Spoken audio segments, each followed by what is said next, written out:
A bitter battle over book banning taking place in Temecula, specifically a book that mentions gay icon Harvey Milk. Today, we heard from the head of the school board, but as a private citizen. Fox 11's Laura Diaz joins us live from Temecula. Laura.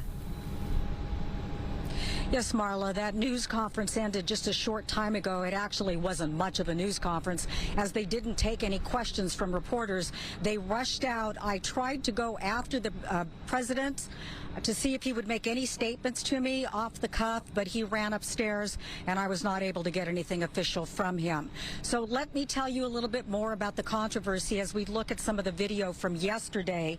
We told you how the teachers have rallied in protest of that book ban. They called it, quote, a manufactured crisis.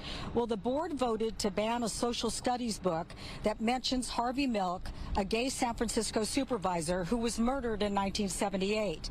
Now, the head of the board asked, why even mention a pedophile? It's that particular word that, of course, really set off people.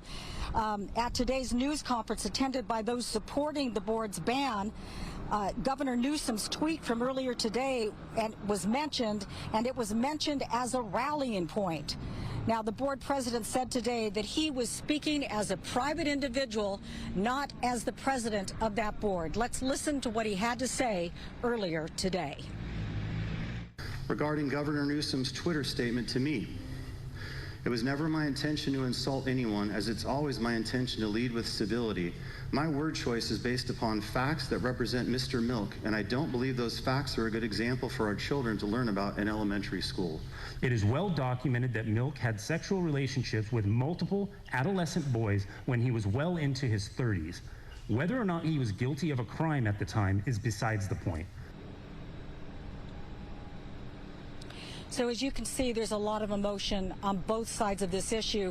I will say that there were a lot of applause at today's so-called news conference, but it was very clear that the people who were in the room were supporters of that book ban.